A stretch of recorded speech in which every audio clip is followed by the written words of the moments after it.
What should you look for in a property management company? Well, that's a topic that's pretty near and dear to my heart for obvious reasons. I'd say the most important thing is to look for a company that has a 0% eviction rate. A good company that's doing its job in a diligent way should never have gone through that, or put its client through that. But very similarly, I would look for a company that lost no money for its clients in lost rents during the year of COVID. Yes, it was a challenging year, but if they were doing their job right and they're a good company, they should never have let their clients down in that way. I would also look for a company that charges no lease out fees.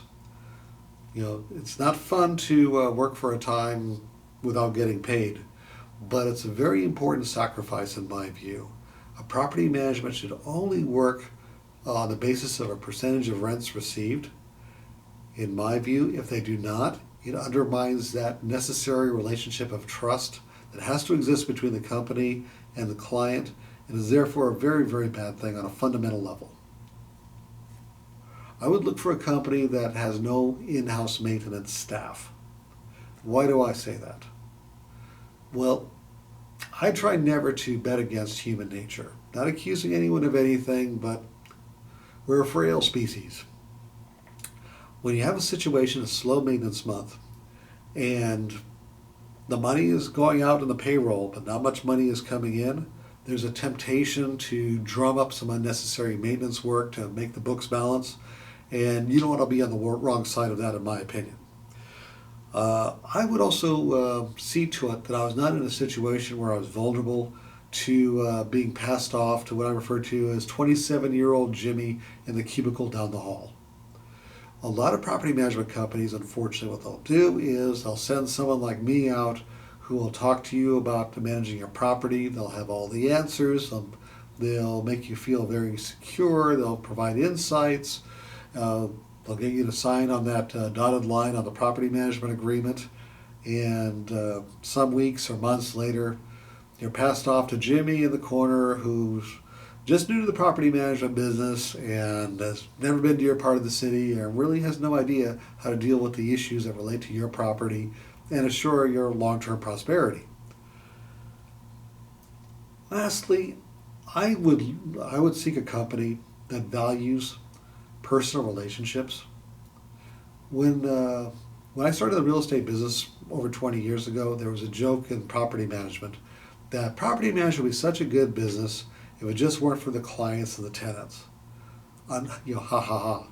Unfortunately, a lot of companies over the years have seemed to take that joke to heart. I hear from people quite frequently that even the clients feel like a number. I would want a company that values its relationships, that feels a sense of loyalty, that wants to take care of you and will go out of its way to take care of you and just make things right. And when you have that kind of relationship, that kind of value system, it tends to go all the way around. I would not object, from a client standpoint, to having a company that feels that, certainly not that feels that loyalty to me, but also feels a sense of ethics and integrity toward the tenants and the vendors as well. When you have good landlords, as I'm sure you are, who are responsible, who understand that you need to keep your property up, especially to get the maximum rents, and you have tenants who are good people who innately understand that if they want to live in a nice house, nice condominium, what have you, that they have to pay the rent in full and on time, that you have expenses that you have to meet. And you have vendors who understand that they have a responsible management company they answer to, that they have to do good work for a reasonable price if they want to be invited back. All of a sudden you have a dynamic where everybody is pulling in the same direction for the right reasons, and it's sustainable. It's a way of life. It's a choice. I hope these thoughts have been of help to you. This is Larry Breitfelder-Navas. I wish you all the best.